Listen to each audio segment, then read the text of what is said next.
Hey guys, how are you all doing? Nagi Grand.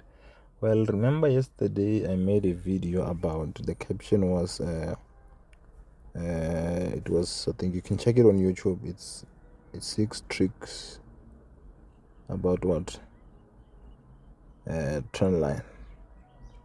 So these are the things that I wanted you to understand when it comes to a trendline. What trendline is important. It's not about you just going to the chart and putting a line like that or like this. There are things that you need to know when it comes to a trendline. And then another one of them that I made was the item number 6 on that video where I said, if let's say, here's an example. If let's say we are looking at H4, I wanted to go into details with that one because I think some of you might find it confusing. If let's say we are looking at H4, and H4 it's your trend, your time frame where you are executing your trades. I can remember our level will never be the same, our accounts will never be the same, and our daily responsibilities and stuff, they're not the same. So someone could be like, they don't have a lot of time, maybe they only have 3 hours a day or 2 hours or 1 hour a day to look at the markets. So those ones, obviously they will have to make sure that they only trade higher time frames. So if let's say you are one of those people, you can only have like 2 hours max to check your charts. So and then you decide that, oh, now I'll take trades on H1 on H4. Remember, if you're taking, remember I said how trader you must have more than one time frame. So if let's say when you pick daily and H4, it means on daily you are looking for what? I'll make a video for this one. On daily, that's where you check the trend, and then on H4, that's where you are taking trades. So let's say H4, your H4 looks like this. This is the structure on H4, right? And we both agree that H4 is bullish, right? H4 is bullish. And then we have H4 trend line. You can put H4 trend line, and then you decide to put your trend line here.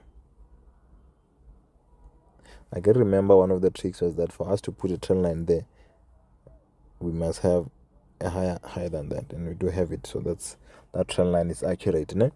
Here comes the question. Here comes I want to make this as tricky as possible so that Hakit explain it makes sense, né? So if let's say now working on H4, the structure now looks like this: down, down, down, down, down. Now my question to you is, in what state is the H4 now? Is it the structure? In terms of structure, are we still uptrend? Are we now downtrend? Or are we in consolidation? I wish this was done live so that I can ask you this question. And let's say I know someone is going to say it's still in an uptrend, and then another one's going to say it's in a downtrend, and then another one is going to say now I think it's in a downtrend. Mara, if this was done live, I would ask you, why do you think it's still in an uptrend, or why do you think it's now in a downtrend, or why do you think it's in a consolidation? Mara, because this one is not done live, I'll just have to answer. My answer to you would be, those who are saying we're still in uptrend, they are correct. As much as we have got lower high, lower high, lower high, lower low, lower low, lower low, we are still in an uptrend. I will explain why. Yeah? I will explain why. Remember, we're just going back to the basics. There's no any other way I can explain this without going back to the basics. Remember, for us to say we are bullish, né? One of the characteristics we are bullish, or the main characteristic we are bullish, is that we are forming the support and we are breaking the resistance. Ne? That's when you see that the price is moving up, because every resistance that it finds, it breaks it. So it means it pushes over it, and then it forms a new support. It goes up, breaks the resistance, comes back and forms a support. It goes up, breaks the resistance, comes back, forms support. Just like the structure that we are having here. Ne? We agree that for us to say we are bullish, we must have those two conditions, ne? And then also obviously we must be able to draw out a bullish trend line. That is not the main reason why we can say we are bullish. The main reasons are these two. You must be forming the support and breaking the resistance by one. So that's when you are saying you are bullish. And in this case, if let's say when you're going up, we paused here and then we went up, and then this is our nearest area of support, right? The only time where we'll say the structure is now changing from being bullish to maybe consolidation or to maybe downtrend is the day when we will come and challenge this and break this. That's when we say we are breaking the support and we are forming resistance. In this case, we are still bullish for until we break a support. If this is our support, until the day we break this, we remain bullish. So now comes the question now, how about if we are still bullish, then what's happening here? What's this? This is just the same as that. The only difference, it's just a pullback. The only difference going, the first one, this is the second one, right? The first one was smooth. The price just didn't waste time. It just went there straight and it just went back and touched there. It was smooth, the pullback. Mara, the second one, the price is just lazy. It's doing this. Mara, it's still trying to what? To pull back. So it just shows that as much as we can put a trend line there. I can remember that for us to put a trend line, we must just have a lower low, and I mean we must just, if we want a bearish one, we must just have this from a lower low. Then we can put this. Mara, it doesn't mean we are what we are. We just have a bearish trend line. Mara, it doesn't mean the structure or the trend is bearish. It's just that. Remember, I once mentioned short term momentum. So short-term momentum is just short-term momentum is just bearish. That's why it gave us the bearish trend line. Mara, the main structure is still what? Is still bullish. And it will remain bullish up until the day we do what? Up until the day we violate this. Or we violate this. Right? So for us to move, here's what you should always look for. For us to move from being bullish to bearish, we must either violate a bullish structure. That's for us to move from being bullish to bearish or consolidation. What is a bullish structure? It can be bullish trend line or it can be a support. So those are the two structures that we must remove. If we remove one of them, then we know we are no longer bullish. We are no longer buying. But for as long as we haven't removed these two, we remain bullish. Even if we can have this, we're still bullish because we haven't removed any of those two. Even if we can form this, that's just a short-term momentum. Now, how do we take trades where there is short-term momentum like this? You must pay attention, good people. I'm not gonna say it over and over again. Well, now you'll just come back and watch this video. Ne? So now it comes the question, if we are saying this thing is not bearish, it is just a short-term momentum, then how do I go about taking trades? That remains the main question. Eh? Remember, this is short-term momentum. This, I said, is the same as that. It's just that here it has got the lower highs, the lower lows. But now it means if I want to trade it, Agreed gave me a trend line. A trend line doesn't have to have many conditions. We just need to have a lower low if we are having a bearish trend line. Mara, it doesn't mean we are bullish. A trend and a trend line, those are the two different concepts, and they are like the bargain. The way in which we interpret the two, they are not the same. They've got different rules. For me to draw a trend line, the rule in normal ring, I must form a higher high or I must form a lower low. That's for me to put a trend line. But for me to have a trend, for me to change a trend, or for me to have a bullish trend, I must violate the supply, the resistance, and form the support. And then for me to have a bearish trend, I must violate the support and form the resistance. That's a trend. So it means the day I violate one of the, and I must be able to, remember, this is a trend line. So when we're saying we are violating, so for me to change a trend, I must violate the structure of the previous trend.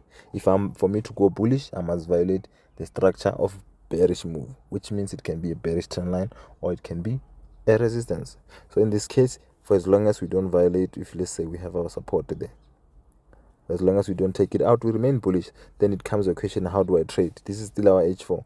So if the price comes and dips into my H4 support, I can quickly switch down to H1. Look for entry there.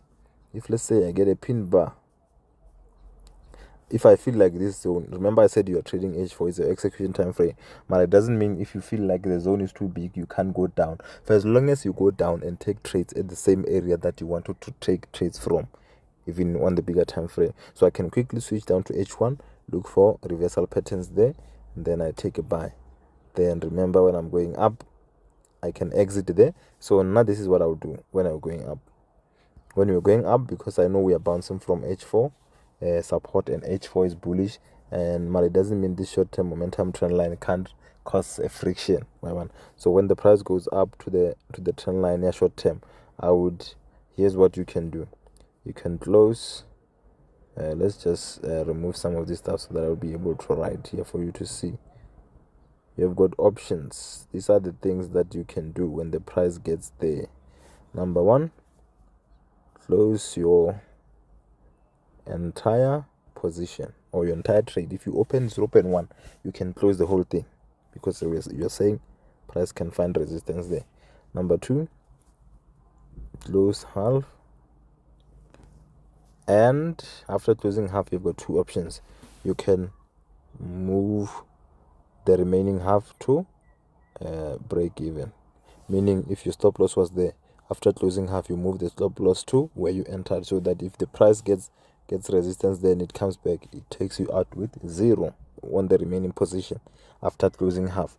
And then another option that you can do is you just close half but leave stop loss where it was. Remember, even if you leave it where it was, it will never be a loss. How? Because if, let's say, we said we need at least 2:1 before we can find resistance. So if, let's say, from here to there it's $100, from here to your stop loss you are risking 50. So when the price gets to the trend line, the short-term trend line, and you want to close half, it means you're closing 50, né? You close $50 cash in, it goes into your balance, and then you are left with what? $50. And then the stop loss, you leave it exactly at 50. No, it won't be at 50 anymore, because of what? The position has been reduced. It means now your stop loss is 25. You closed this profit, you are risking the remaining 25. Should the price come back and hit your stop loss, it was going to take 25. It means in total you would have made positive 25, because you closed 50 earlier. But when it won't be a loss even if you leave your stop loss right where it is. So that's how you go about trading when you have got a short-term momentum.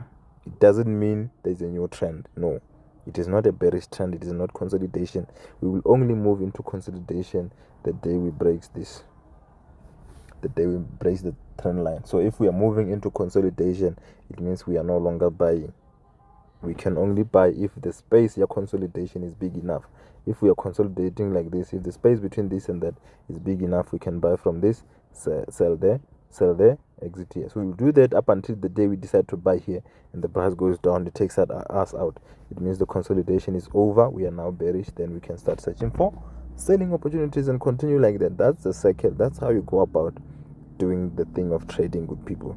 So I hope this lesson, especially this one, because this concept I've never seen it being taught a lot, or I've never came across videos anyway. So this is something that whether you can try, and now there's only one guy that showed me this, so you can try and incorporate it into your trading. This does not mean a new trend. So that's what I want you to take from this level, this lesson. Yawring, just because we are having lower lows like this does not mean we are in a downtrend. It just means that short-term momentum is to the downside. Mara now won't be trading that, because that short-term momentum is just what? A pullback. I want it to pull back to my area of interest. We always have an area of interest. So while the price is still doing this, when you don't have to try and catch it down, no. Wait for it to come here. In the meantime, go and trade something else. Leave this one. Here you are just targeting this. You want to buy from there. You don't have to try and catch sell while it is coming here, because you won't know when the pullback is going to end. What if the pullback ends there? Then you take a loss, a very unnecessary loss. So now, in the meantime, go and trade something else, and while you're waiting for the price to hit your thing. This game is a game of patience, good people. Always wait for perfect entries, so that even if you take a loss, even though I lost this one, man, it was perfect. I tried, it was perfect. So that's it, guys. I'll see you in the next one. Don't forget to give me a like and a subscribe to the channel, good people. The more I see the numbers going up, it means there are more people finding this useful, and then it means it can push me to carry on releasing videos for you guys. Alright, so I'm gonna end it here. In the next one, good people. Peace out.